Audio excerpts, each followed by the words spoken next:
Hi friends, இன்றைக்கி AKM சமையலில் ஒரு பருப்பு உருண்டை குழம்பு வைக்க போகிறோம். அதுக்கு பாருங்கள், பருப்பு கடலை பருப்பு வந்து ஒரு 1.5 கப்னா ஒரு அழகு 1.5 அழகு ஊற வச்சுருக்கிறோமா. 1.5 அழகுனா ஒரு 1/4 கிலோன்னு வச்சுக்கோங்க. 1/4 கிலோ பருப்பு ஊற வச்சுருக்கேன். அது வந்து இதில் மிக்சியில் போட்டு அரைக்க போகிறேன். அதுக்கு வந்து பாருங்கள், பூண்டு கொஞ்சம் போட்டிருக்கேன், ஒரு பட்டை, 3 லவங்கம், கொஞ்சம் சோம்பு, இதெல்லாம் போட்டு இதில் போட்டு அரைக்க போகிறேன். அரைச்சிட்டு உங்களுக்கு சொல்கிறேன். இங்கே பாருங்கள், நான் வந்து கடலை பருப்பு இப்படி அரைச்சி வச்சுருக்கேன். ஒரு 3 வெங்காயம் பொடியாக நறுக்கி போடுவோம். அதை சொல்ல மறந்துட்டேன். 3 பச்சை மிளகா, 3 வெங்காயம், கருவேப்பிலை கொஞ்சம், கொத்தமல்லி கொஞ்சம் பொடியாக நறுக்கி எல்லாம் போட்டு பிசைஞ்சு அப்படி வச்சுட்டேன். இப்போ நம்ம வந்து குழம்பு தாளிச்சிடலாம். முதல்ல குழம்பு தாளிச்சிட்டு அதுக்கப்புறமா என்ன சொல்லுங்கள், கடாயை காஞ்சிச்சு. இப்போ நம்ம எண்ணெய் ஊற்றுவோம். இதுக்கு நல்லெண்ணெய் ஊற்றணுன்ற அவசியம் இல்லைம்மா, நம்ம ரீஃபைண்ட் ஆயிலே ஊற்றலாம்.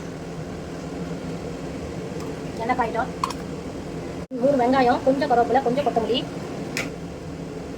4 தக்காளி. இதுக்கு வந்து புளி கம்மியாக தான் போடணும், தக்காளி நிறைய போடணும், நல்லா டேஸ்ட்டாக இருக்கும். இப்போ வந்து எண்ணெய் காஞ்சிட்டு காஞ்சிச்சு.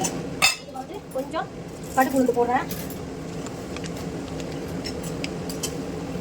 கொஞ்சமாக வெந்தயம், நிறைய வேண்டாம், கொஞ்சமாக வெந்தயம் பொரியுது. வெங்காயம் போடுறேன், கருவேப்பிலை, கொத்தமல்லி நாட்டு போடுறேன். நம்ம அந்த வடையிலேயே நம்ம போட்டு பூண்டெல்லாம் அரைச்சிட்டோம், அதனால் இதில் போட வேண்டியதில்லை. வெங்காயம் வதங்கினா நம்ம தக்காளி போடணும். வெங்காயம் வதங்கிடுச்சு. இப்போ நம்ம தக்காளி போடுறோம். தக்காளி போட்டு கொஞ்சம் உப்பு போட்டுக்கணும். தக்காளி வதங்கிறதுக்கு கம்மியாக போடுறேன்னா மாவில் ஒரு உப்பு போட்டுக்கோங்களா, நல்லா கம்மியாக போட்டால் போடுது. தக்காளி நல்லா வதங்கட்டோமா, வதங்கிடுச்சு. இப்போ இதில் வந்து நம்ம மஞ்சள் தூள் போடுறோம்.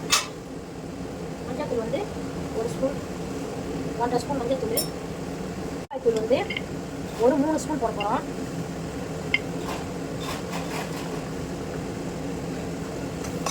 வதக்கிச்சுக்கிறேன்.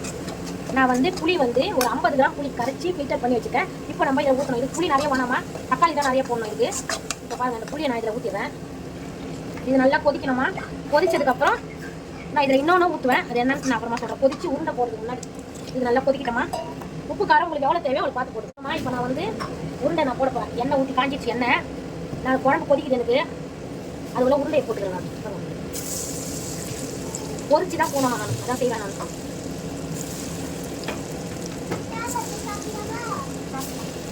பாருங்கம்மா, உருண்டை எப்படி ரெடி ஆகிடுச்சு பாருங்கள். இந்த மாதிரி தான் நான் போட்டு எடுத்து குழம்புல போடுவேன். நான் குழம்புல போடுவேன். இங்கே பாருங்கம்மா, குழம்பு நல்லா கொதிச்சிச்சு. இப்போ நான் வந்து தேங்காய் நான் ஒரு ஊற்றுறேன் சொல்கிறேன். தேங்காய் ஊற்றி கொதி வந்தவொடனே நம்ம உருண்டையை போட்டுவோம். நான் தேங்காய் ஊற்றுவோமா உருண்டை குழம்புக்கு டேஸ்ட்டாக இருக்கும். நீங்கள் செஞ்சு பாருங்கள்.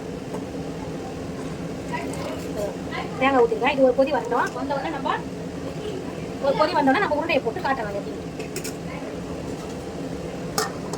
நல்லா குழம்பு கொதிச்சிருச்சு. இப்போ நம்ம வந்து இதை நம்ம பொடியாக நறுக்கி வச்சுருக்கோம், கொத்தமல்லி போடுறோம்.